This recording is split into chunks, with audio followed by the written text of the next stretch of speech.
Alors aujourd'hui, je voulais vous montrer comment faire l'anse de sac. Le principe est le même, le matériel est identique au bracelet que je vous avais montré l'autre jour. Donc pour faire l'anse de sac pour le Billy, un Balenciaga City, enfin ce qu'on veut, j'ai déjà commencé à faire... il faut deux types de cordes différentes, ça je vous expliquerai dans le billet. Donc là j'ai préparé l'intérieur, ce qui s'appelle lame, du type de nœud qu'on va réaliser. J'ai déjà accroché les deux mousquetons, donc en fait je l'ai doublé. J'ai fait ma petite soudure ici, donc il faut qu'elle soit quand même assez solide parce que tout le poids du sac va reposer là-dessus. Donc là j'ai une longueur d'à peu près 1 mètre.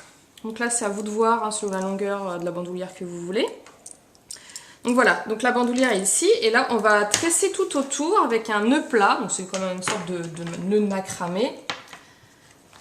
La cordelette, là je l'ai pris en orange fluo. Donc ce que j'ai fait, là j'ai à peu près 10 mètres, parce que j'ai déjà fait plusieurs fois, donc je pense que ça devrait suffire. On peut tabler sur 12, comme ça on est sûr qu'on aura durable. Je l'ai divisé en deux parties, donc là j'ai fait un petit nœud le centre est ici.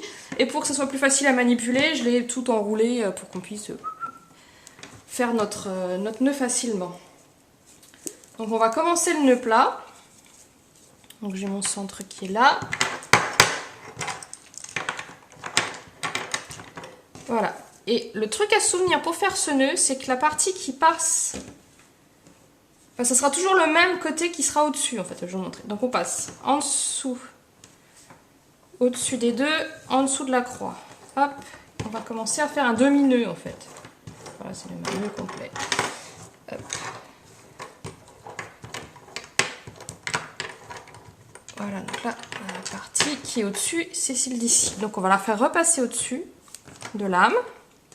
Et avec celle-là, on va passer dessous celui qui est à gauche et en dessous à l'intérieur de la croix. Comme ça. Voilà. Là, j'ai chié le truc. Hop, on serre bien à chaque fois.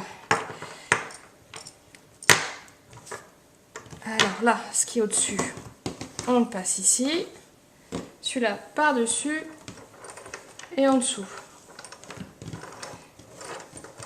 Voilà le motif qui va commencer à apparaître. Voilà, je vais refaire encore 2-3 fois pour que ça soit bien clair. Peut-être t'approcher, zoomer, non? Voilà, donc ça c'est celui qui est au-dessus. Donc celui qui est au-dessus, on le passe donc au-dessus de l'âme. Voilà. Et celui-ci, on le passe donc au-dessus là et à l'intérieur de l'autre côté. Voilà, et on serre bien à chaque fois, c'est ça qui est vraiment important. C'est de bien serrer. Voilà, je vais refaire encore une fois. Donc on voit le fil du dessus, c'est celui-ci. Donc on le passe au-dessus de l'âme. On prend l'autre, on passe donc au-dessus à droite et en dessous à gauche. Et on serre tant qu'on peut. Voilà, donc là on voit bien le motif qui commence à se faire. L'autre côté aussi. Voilà. Et donc on fait ça, on en a pour une petite heure à peu près.